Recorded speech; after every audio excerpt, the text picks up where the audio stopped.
السلام علیکم ورحمۃ اللہ وبرکاتہ۔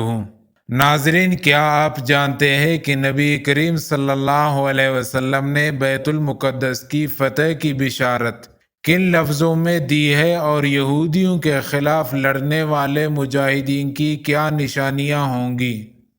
جی ہاں، سرزمین فلسطین، جس کا دارالحکومت مقبوضہ بیت المقدس ہے، نہایت مبارک اور محترم جگہ ہے۔ یہ سرزمین آسمانی پیغامات اور رسالتوں کا منبع اور سرچشمہ رہی ہے۔ اس سرزمین پر اکثر انبیاء اور رسل آئے ہیں۔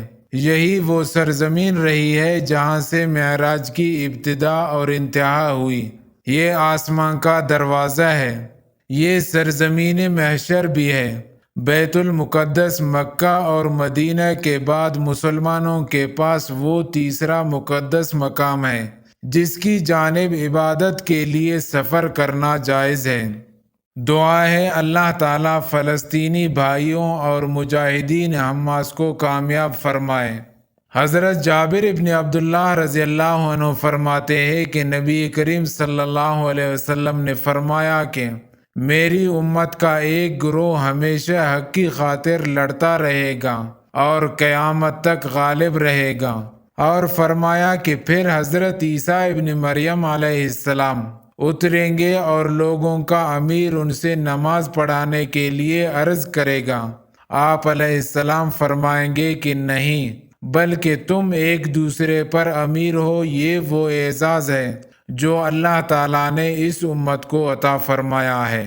حضرت عوف ابن مالک رضی اللہ عنہ فرماتے ہیں کہ میں غزوہ تبوک کے موقع پر نبی کریم صلی اللہ علیہ وسلم کی خدمت میں حاضر ہوا۔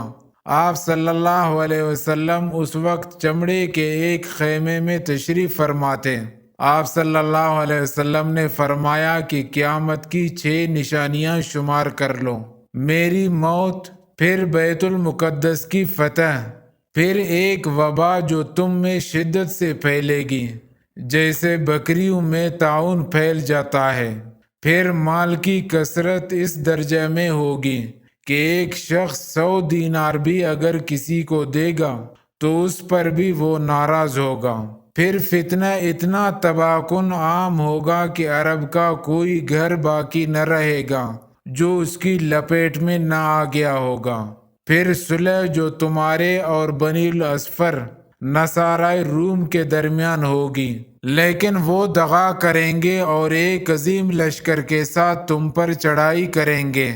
اس میں 80 جھنڈے ہوں گے اور ہر جھنڈے کے ماتحت 12,000 فوج ہوگی، یعنی 9,60,000 فوج سے وہ تم پر حملہ آور ہوں گے۔